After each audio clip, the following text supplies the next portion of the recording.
Sudhagad education सोसायटीचे पूर्व प्राथमिक, माध्यमिक व उच्च माध्यमिक विद्यालये शैक्षणिक व्हिडिओमध्ये आपले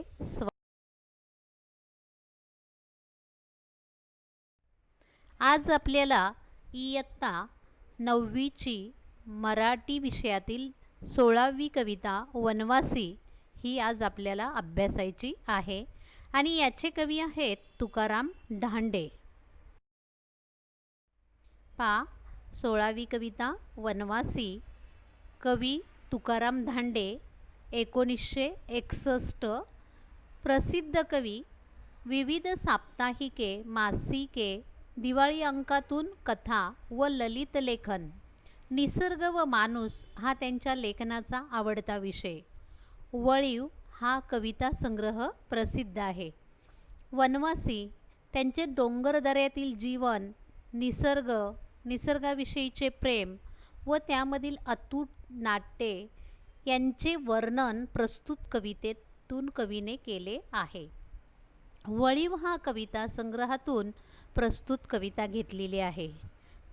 वनामध्ये राहणारी आदिवासी मुले, त्यांचे जीवन, त्यांचे खेळ, खाणेपिणे व त्यांची उत्साही वृत्ती यांचे मनोहारी वर्णन या कवितेत ग्रामीण शब्दामध्ये कवींनी केलेले आहे. या आदिवासी मुलांना निसर्गाविषयीचे असणारं प्रेम, कारण ते निसर्गात राहतात आणि त्यामधील निसर्ग व निसर्गाविषयीचे प्रेम, जंगल, डोंगरदऱ्या, नदी यावर असणारं अतूट नातं याचे वर्णन प्रस्तुत कवितेतून कवीने केलेले आहे आणि ही कविता वळीव या कविता संग्रहातून घेतलेली आहे. आपण आता कविता पाहूया. आम्ही डोंगर राज्याची पोरं कळसू आईची, आम्ही उघडी बोडकी बाळं परवरा माईची. आता इथं परवरा माई म्हटलेलं आहे म्हणजे प्रवरा नदी आहे आणि कळसू म्हणजेच भंडारदरा. येथे नाशिकला जाताना घोटी मार्गातून गेल्यानंतर येथे असलेले सह्याद्रीचे सर्वात उंच शिखर आहे आणि हे कळसूबाईचे शिखर आहे. म्हणून काय म्हटलेलं आहे, आम्ही डोंगर राजाची पोरं कळसू आईची. आमचा डोंगर हा राजा आहे आणि आम्ही डोंगर राजाची मुलं आहोत. कळसूबाई शिखराचा परिसर आमची आई आहे. आम्ही उघडी बोडकी बाळं परवरा माईची. उघडी बोडकी स्वच्छंद बाळगडणारी आम्ही प्रवरा नदीची बाळे आहोत. कळसूबाईच्या डोंगराचा परिसर व प्रवरा नदीचे खोरे हा आमचा रहिवास आहे. या ठिकाणी ही मुलं, आदिवासी मुलं राहत आहेत, म्हणून हे म्हणतात की आम्ही डोंगर राजाची मुलं आहोत आणि आमची आई कोण आहे तर कळसू आई आहे, कळसूबाईचं शिखर. आणि प्रवरा माई, प्रवरा ही एक नदी आहे. घेऊ हाताव भाकर, वर भाजीला भोकर, खाऊ खडकाव बसून, देऊ खुशीत ढेकर.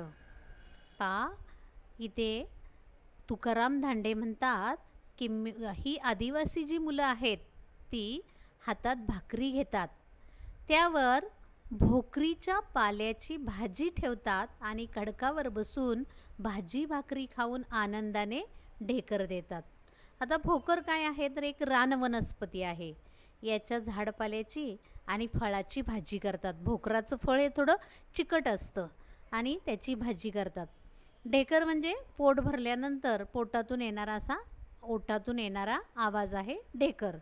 मग ही मुलं काय करतात तर हातात भाकरी घेतात आणि भाकरीवर भाजी काय तर भोकराच्या पाल्याची भाजी, आणि ती खडकावर बसून खातात, आनंदात खातात आणि खुशीत ते पोट भरल्यामुळे ढेकरही देतात. खेळू टेकडी भोवती, पळू वाऱ्याच्या संगती, वर पांघरू आभाळ, लोळू पृथ्वीवरती. ही आदिवासी मुलं जी आहेत ती डोंगरावर आणि टेकडीभोवती खेळतात तेव्हा आम्ही टेकडीभोवती खेळतो, वाऱ्याच्या गतीने पळतो. आम्ही आभाळ पांघरून घेतो आणि माळरानाच्या जमिनीवर पृथ्वीवर लोळतो. पृथ्वी, जमीन हे त्यांचं काय आहे? अंथरूण आहे. तर पांघरून हे आभाळ आहे. आणि ती मुलं टेकडीभोवती खेळतात, उड्या मारतात, वाऱ्याच्या गतीने पळतात. अशी ही आदिवासी मुलं टेकडीभोवती राहतात, पळतात, उड्या मारतात आणि पृथ्वीवरती लोळतात. आम्ही वाघाच्या लवणाचे, आम्ही वांदर नळीचे, गाव वहाळा पल्ल्याड, आम्ही उंबर माळीचे. आता वाघाचे लवण म्हणजे काय म्हटले तर डोंगरामधील खळगीची जागा असते जिथे वाघ वस्ती करतात. आणि वांदर नळी म्हणजे डोंगर पठारावरची जागा आहे जिथे माकडे मोठ्या प्रमाणात असतात. तर उंबरमाळ काय आहे? जिथे उंबराची झाडे मोठ्या प्रमाणावर असतात ते माळरान आहे. म्हणून इथं कवींना म्हणायचं आहे की आदिवासी मुलं ही निसर्गामध्ये त्यांची जडणघडण होते. जंगलामध्ये उड्या मारतात, डोंगराभोवती, टेकडीभोवती, नदीच्या भोवती ही मुलं कशी जगतात तर आनंदाने जगतात.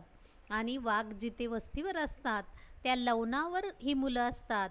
वानराचे, माकडांचे वास्तव्य जिथे असते त्या घळीत आमचा वावर असतो. ओढ्यापलीकडे आमचे गाव असते. वहाळा पल्याड म्हणजे ओढ्यापलीकडे आमचे गाव आहे. उंबराची झाडे असलेल्या उंबरमाळावर आम्ही असतो. असं इथे कवींना म्हणायचं आहे की आदिवासी मुलं कशी जगतात, कशी राहतात आणि कशी आनंदी असतात, इथं यांनी कवीने आपल्याला सांगितलेलं आहे. पुढच्या 4 ओळी पाहूया आपण. बसू सूर्याचं रसून, पहू चंद्रांक हसून, बोलू वाज तिकिड्यांशी, नाचू घोंगडी नेसून. पहा, ही मुले दुपारी सूर्य तापतो, माळरानावर हुंदडणाऱ्या आदिवासी मुलांना कडक उन्हात खेळावे लागते. उघड्या बोडक्या असलेल्या मुलांना या उन्हाचा त्रास होतो, म्हणून ते सूर्यावर रुसून बसतात. तर रात्री चंद्र उगवतो, त्या शीतल चंद्रप्रकाशात आदिवासी मुलांच्या बागडण्याला उधाण येते, म्हणून चंद्राकडे बघून ते आनंदाने हसतात. सूर्यचंद्राचे त्यांच्याशी असलेले अनोखे नाते या ओळीतून प्रगट झालेले आहे. अशी ही आदिवासी मुलं जगत असतात पा. आणि या रात्री आकाशातील 3 नक्षत्रांच्या तिकिड्यांची त्यांची शोभा बघतात आणि घोंगडी अंगावर घेऊन नाचतात. अंगावर घोंगडी घेऊन ते राहतात तिथे.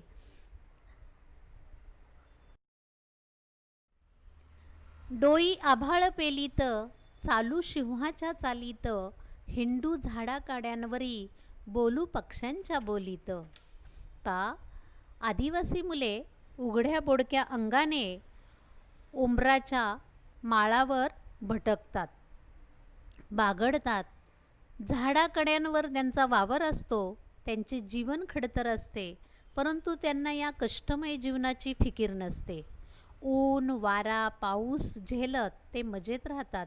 जणू ते आपल्या माथ्यावर सर्व आभाळ पेलतात.